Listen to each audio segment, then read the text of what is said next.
I'm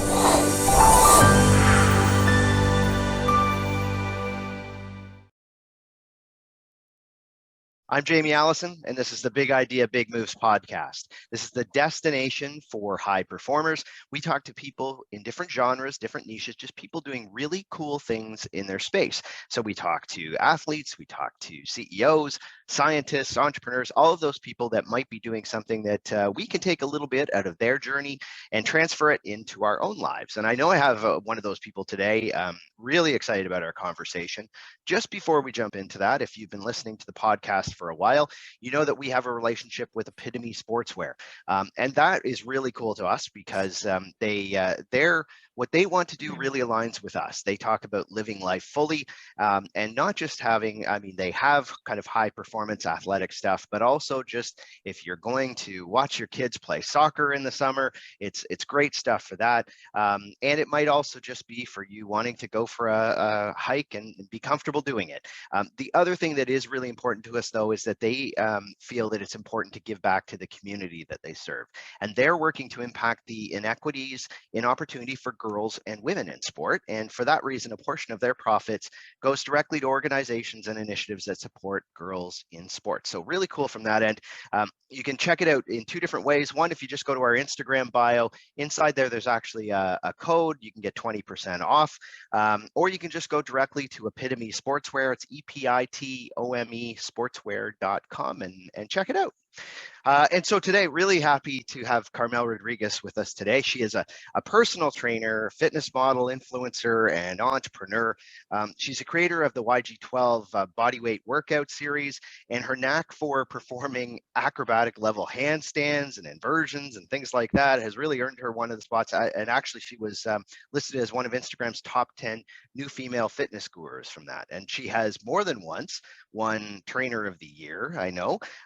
She's been featured in Oxygen magazine, Cosmopolitan, Optimized, all of those big ones. So on top of all that, she is a busy wife and mom as well. So lots of things going on, Carmel. But first of all, thanks for taking the time to be able to chat with us for a little bit today. Appreciate it. My pleasure, Jamie. So, one of the things that is that you've really built up a strong profile in business, but I know that wasn't always the case. So maybe you could just walk us through a little bit about, how did you get here from there? Because, it wasn't always this kind of big, thing that you had going on. You were probably just kind of starting things out. How did that work for you? Yeah, that's true. We all start somewhere. I guess we're probably talking more along the social media aspect of things. Yeah. I started off as a trainer, which actually wasn't my original plan of career, actually. Yeah. From doing training and being a mom, as you mentioned, life was very busy. The wonderful thing about training was I was actually working really hard, and I managed to get quite a big client list, so big that I almost stopped being a mom, which was very scary for me. The original reason I started training in the first place is just a little backstory on me. Yeah. Is I used to have this nightmare. I've always been a little bit athletic in terms of I've always liked to work out. Aesthetically, I just like to be working out. Great pair of jeans. That sort of thing. Like everybody, they start out that way. But after I became a mom, I had this nightmare about my kids playing out in the yard, and they were running out into the street. And as they were running into the street, these cars were coming from either side. And I was running out to get them. And unfortunately, in my dream, I couldn't get there fast enough. So I had to choose one of them to save. And I would have this reoccurring nightmare, and it would just kill me, obviously, as a mother.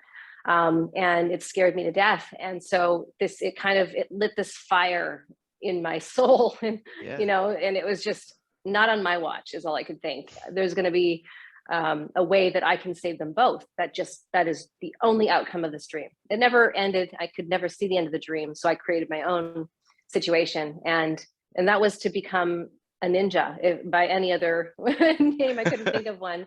So it was just a ninja mom.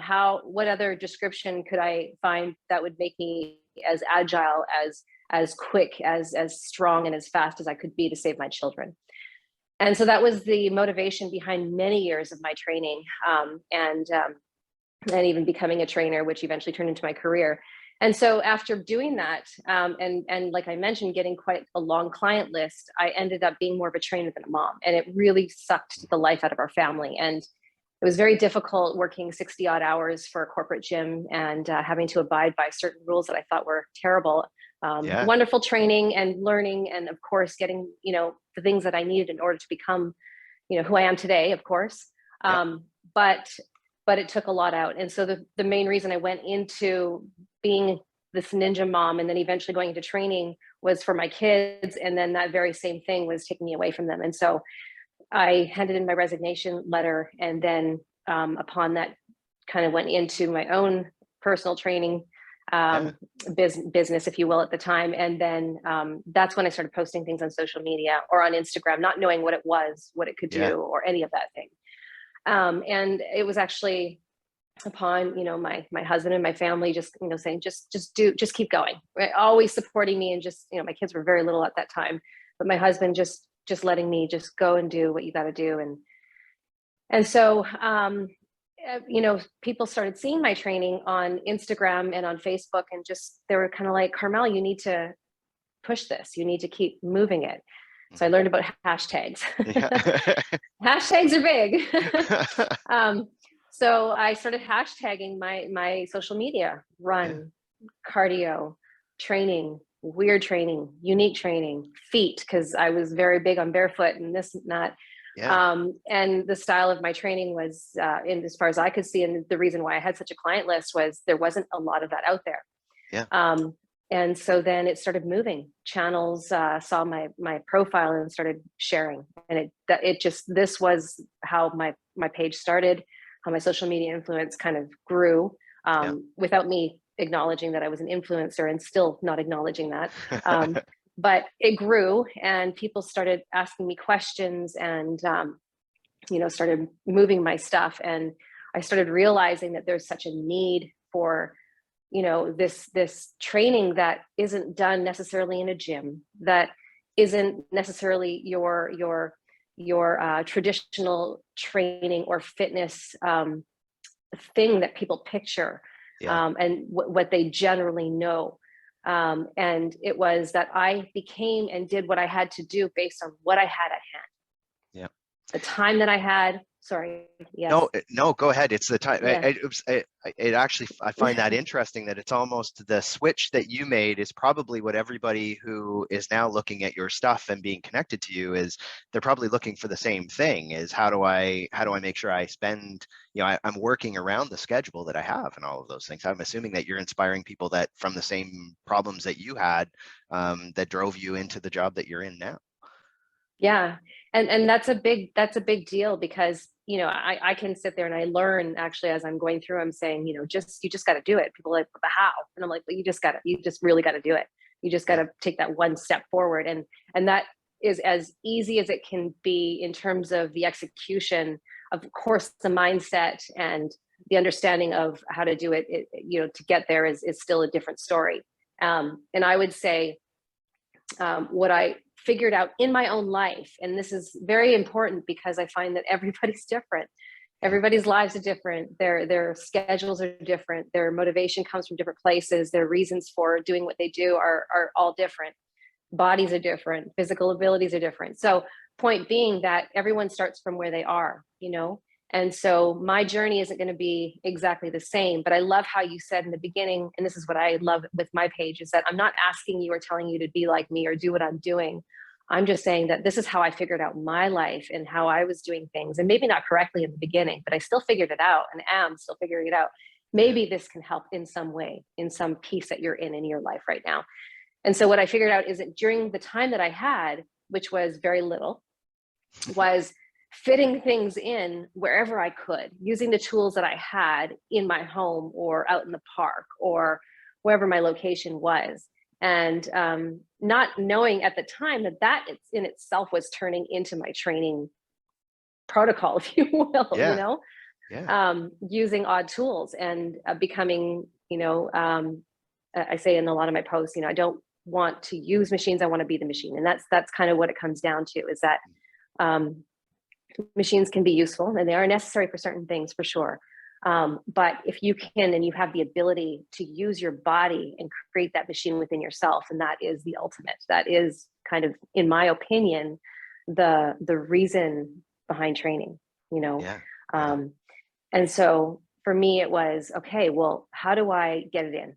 Well, here I'm cooking, I'm cleaning, I'm doing all this stuff. So, well, there's a couch, I can get some lunges on there. How do I motivate? Well, when I was younger, I did a little bit of gymnastics here and there. I did soccer and rugby here and there. So let me see what I can remember from those things. And the beauty of looking back to those things was, those are the things that were fun, that were fun, and that brought me back to my childhood kind of place within here. And doing those things were not super, oh, I have to do this. Yeah, it's not a chore in the same way, right? Yes, it became a challenge, like a sport, like something I was going to perform. And in order to perform it the way I visually saw it, I had to work at it. I had to try it. I had to keep moving. And so I think that's how a lot of my training philosophy behind, and I'll talk about this in a minute, my body mastery concept comes from. It's trying to do a move and failing. And so then you engineer it, you reverse engineer it. Yeah. And then you find the little parts that you can't get past. And then you create that exercise out of getting past that. Yeah. And so that's where a lot of my movements have come from. It's, oh, well, handstands take an intense amount of upper body framing.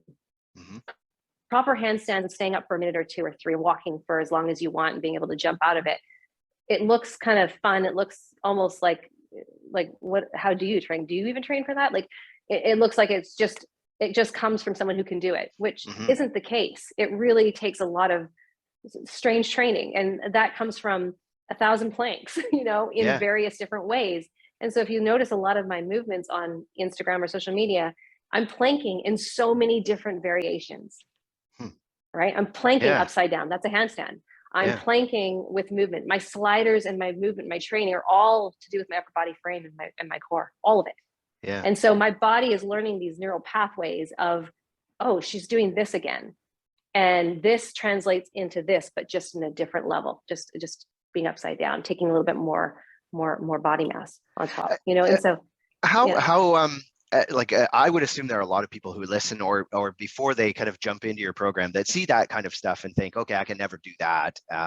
It is interesting for you to say that, if you break it down, there are ways of getting there, but it is a buildup, and it's not just somebody who has a innate talent to be able to do something like that. It comes from somewhere, and you find you have a lot of those people that early on feel like they can't do something like that, and then you're able to kind of see them make that next step.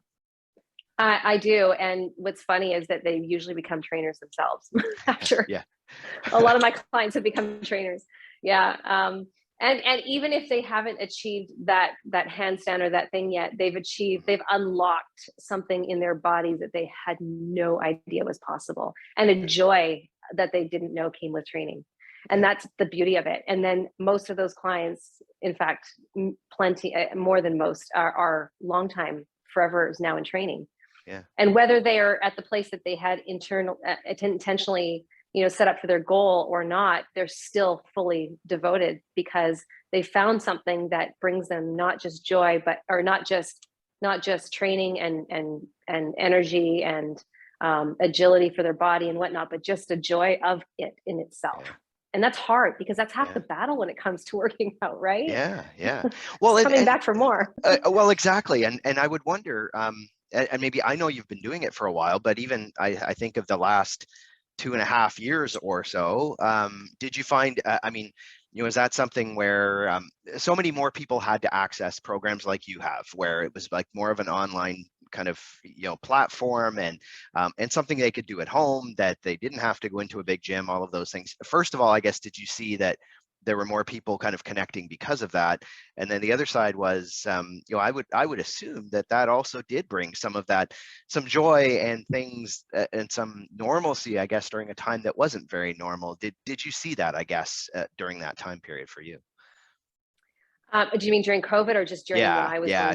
I would say during COVID, because so many people did have to shift from what might be more traditional kind of ways Yeah. of doing fitness, right? Yeah. I think there was a big jump on the bandwagon during that time. And I don't mean Yeah. that in a bad way. I think that's a wonderful, and you know, it took something like that for people to see that they can do this kind of training in their own home or in their own world Yeah. outside of a gym. And of course, COVID was very difficult, and there's been a lot going on, and there's so many aspects to it. But I think that recognizing that training, you know, is available to you anywhere is, I Yeah. think, the beauty of what we've seen in a lot of this. And yeah, I think that a lot of people were kind of scrambling for a minute, you know, just what do I do? What do I do? But because of the world of social media and the quickness of being able to get things across, this people, you know, there were a lot of people going ahead and doing this. Trainers that have been training in a gym for years had to come home and reevaluate their situation, you know, and it's made, I think, trainers better in as a general trade of work. I think Yeah. trainers have gotten better because they've had to get a little bit more creative, and people that are doing training and learning how to work out also are learning to work out for themselves versus always having to rely on things, places and machines and stuff like that. And I think that's huge. Yeah. So I think a lot of people, I think, were a little bit scared and a little bit hesitant, but obviously COVID lasted longer than we thought. So eventually they had to step in and do something about it. And so that's, I think sometimes we're forced into things like this, and it's not Yeah. necessarily a bad thing. It's just a different thing. And Yeah. I hope that answered your question. Yeah, no, it absolutely is, and I think that is the one thing you're starting to see how what becomes a little more normal after, well, whatever the new normal is, how much of that is kind of a mix of the two now. But it's like workplaces and everything else that people had to learn to do things and realize they can. So so it's important to see that. So you know, sorry, go ahead, Carmel. I was going to say one more thing. I think Yeah. one of the things that I think before, fitness was very much like people that work out for aesthetics. That was a very big general understanding. People that work out for aesthetics, or they work out. There was some idea of being healthy and strong, and that was there, but it was kind of an undertone. You know what I mean? Yeah. One of the things that I've learned, and that has been a major thing in my life, is my training has been training for my life. And I feel like when we talk about it being a lifestyle, I feel like that's where people are like, well, how do I work it into my life as a lifestyle to fit my life? And I think that's where the differences are with each family and each person. But I think that's also the thing that brings us together, is that, you know, finding out how it works for your life. Well, my life, you know, my training has helped me not only become strong and do the things that I need to do for my children and my family and now my parents, but it has also created a new form of training, and I've been able to create a style of training that hasn't been seen before. And that was a big part of my thing and my career change. I didn't plan on doing this, and this is something that happened. My point being that, you know, and someone else, like the other part of my life is being a mom. You know, now my kids are asking me to train them, you know, full time for their sports. They're in high level sports. And I've been working with my daughter's team as well, and working with them. And so I feel like that's the thing, is training for life and training as a lifestyle to fit it into your own situation. And maybe training and working out and fitness might be what becomes of your situation. And maybe it doesn't. Maybe it's just helping your family or helping you be more healthy in what you're already doing. Do you know what I mean? Yeah. Well, and I know you've even posted about, you know, at mental health awareness time and things like that. There's that component as well for a lot of people as well, is that it's a bit of an outlet for dealing with, you know, mental health, anxiety, all of those things that, you know, is more the kind of mental side of what happens and the benefits that come from that as well. Is that something you see? It's a little bit of the, how do you work it into your life, but it's also a way of being able to have an outlet from that end too, I would assume. Yeah, absolutely. I think strong mind, strong body, strong body, strong mind. In my experience and working with my clients and whatnot, and working with my kids in sports, you know, it's just, it really does have a mental aspect. Physical training has a mental confidence or gives you a mental confidence. One begets the other, and the other, it's kind of this catch-22. But yeah, absolutely. I've been through a lot. I've had a lot of hardship in my life and my with my family, and as everyone does. And I have to say that the one constant I've had that has allowed me to come out, I would say, on top in most cases, is being able to get through because of my training. I've just become stronger in mind, as a mother, as a trainer, as a person, please, as a person of influence, with quotes around that. As a practicer of my beliefs, I just, it definitely has a mental aspect to it. And I get through a lot because of it. Yeah. Well, and you've mentioned a little bit about having to balance being a mom, doing all of that stuff. Is it difficult? Because, I know you don't want to say you're an influencer, but you're an influencer. You have a large influence. How about that? And, one of the things I guess would just be, is it difficult to keep all of that in line, because you have to do a fair amount of work to do the content and things, just to kind of keep that moving? Is that difficult, I guess, to be able to do that? And also probably there's probably good and bad things about being so high profile on social media as well. What's that like for someone with your type of following? Yes, it's absolutely difficult. But most good things are. I always talk about the balance of being unbalanced. And that's kind of, I think, the only thing that I can say is that when I think I've got it all going, it just explodes in front of me.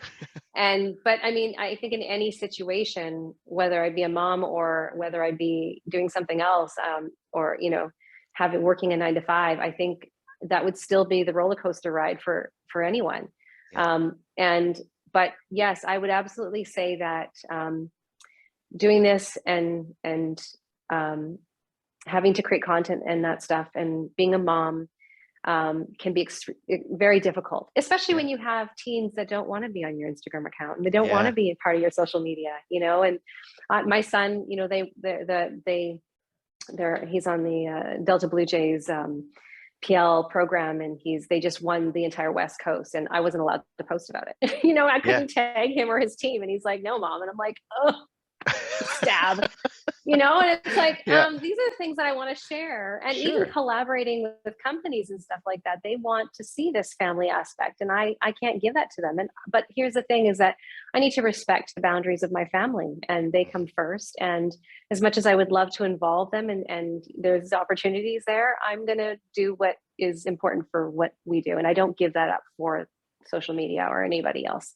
And so, there's definitely a give and take. I would say that creating content, I have to fit it in wherever the heck I can. And sometimes it's not beautiful, and that's real.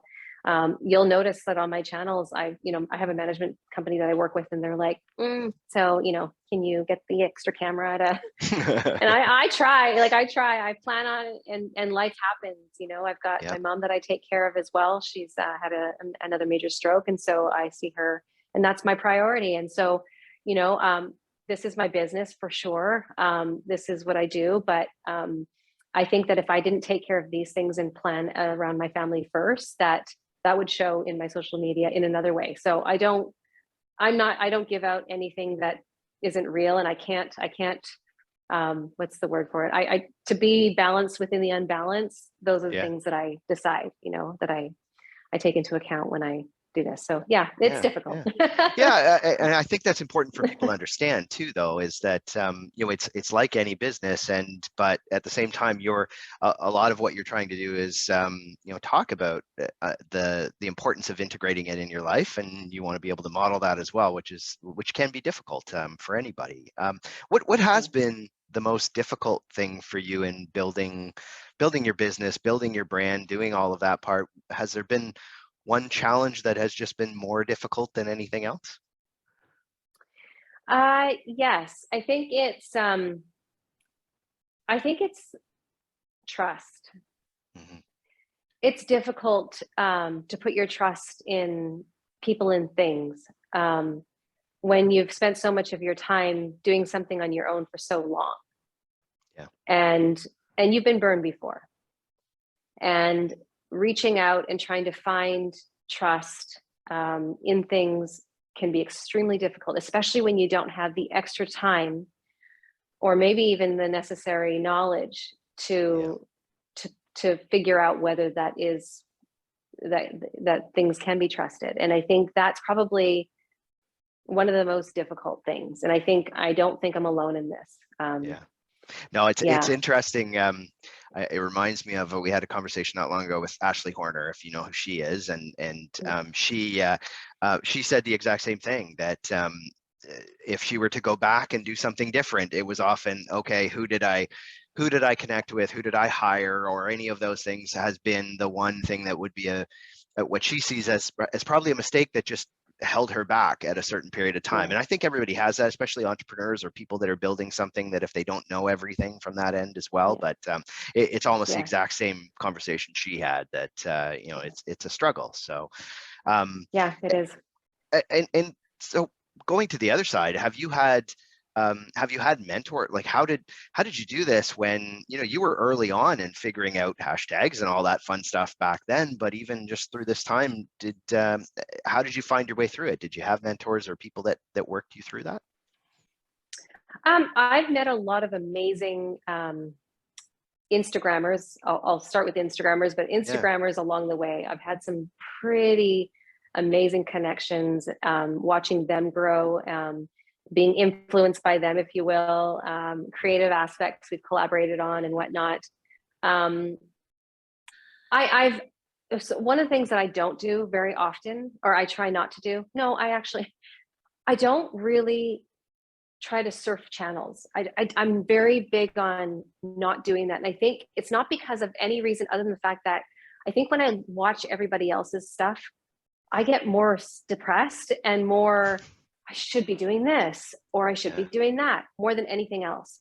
So for me to go around looking at other people's stuff and try to find mentorship from that, unless we've met outside of the social media aspect and we've connected on another level, or we've chatted personally somehow, I stay away from watching and doing, because I don't know what that is on an actual real level or aspect unless I know them personally. So for me, I often go back to my own stuff and try to fix or move or do something different or add on or take back. That is what I do. And I don't do it because I think I'm the best at it or anything like that. That it's very far from it. I think I need to improve in every single aspect. And so I go back and I try to improve on it in some way, but now being a couple years older, or now fighting through this, let me go back to that and see what's different. How can I do that? Oh, I can't do that way. Why? Okay, well, now I have to fix it through a different avenue. Okay, well, I can use this to help people in that way now. So that's big for me. My mentors and stuff like that don't come from the fitness industry. They come from family, my dad, my husband, my kids, watching their sports. I get so much from that. Watching them play and seeing how they get through everything. They don't know that I'm analyzing, mom's analyzing everything. All of that stuff. But one person, Bruce Lee, one of his quotes, every one of his quotes almost, but one of the biggest ones for me was, I fear not the man that not verbatim, of course, but I fear not the man that has 10,000 kicks, but I fear the man that practices 1 kick 10,000 times. And that's kind of where the body mastery comes from on my end, and the inspiration. Whereas people doing my oxygen program right now, I've got a program that has the same movements for 4 weeks. Small little tweaks in each move, each week and whatnot, and advances, but it's the same thing. And it's because, it's repetition, practice, dynamic ways of doing the exact same thing. The only way you can master something is by going over and over and over and over and over and over again. And this is my big influence, is that quote. Actually, it's a very big one for me. So yeah. Very cool. I hope that answers in the longest way possible. No, no. Yeah. And I think it's interesting because I think a lot of people don't, well, even when you talked about not watching kind of everybody else, because that's almost a general social media thing where it's you never really know what's behind that. And it could be in your space, somebody could have a whole team of 30 people putting all that together and just is not possible as well too. So, so it's very insightful to think, okay, it's really just about getting my stuff as good as it can be. And it also probably connects more with your audience as well, because it is very authentic and is kind of you from that end as well. So one of the things that I know we've touched on a couple of times here, but I thought would be really important to a lot of the people who would be listening would be you've talked about your kids and how it's tough sometimes to be able to do everything around that, but maybe just do you have a couple of tips on people there that are trying to figure out how they can integrate fitness and integrate some of this stuff in their family lives and maybe even involve their kids in certain things as well? Do you have any couple of thoughts on that? Yes, I mean, absolutely. When the kids were younger, we would always take our moments, and I would take them to school and I would run with them in the stroller. And then while my one child was in preschool, the other one was out with me while I was doing my crazy stuff. And, and that was one way we started. We'd take them to the playground. I would play on the bars while they would play on the bars. So they'd see mom doing it and then they would try to copy. So that was a big part of it. In the kitchen, I was telling, I don't remember where I said this, but when you're at home, especially as a young mom, you're at home a lot and you're stuck amongst all the toys. And I used to use my kids' toys as my little park. Like I would sit there and I would try to tiptoe and do like a lunge across. I would do squats to pick up their laundry. I would do a handstand before I would, do the vacuum. So I would integrate it that way.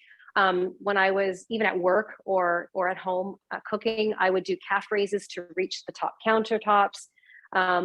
Eventually, when the kids started sports, my husband and I both, we would go and we would work out and then they would do their practice. And then we would integrate exercises with our exercises in between little breaks. Yeah. I do that with my daughter now.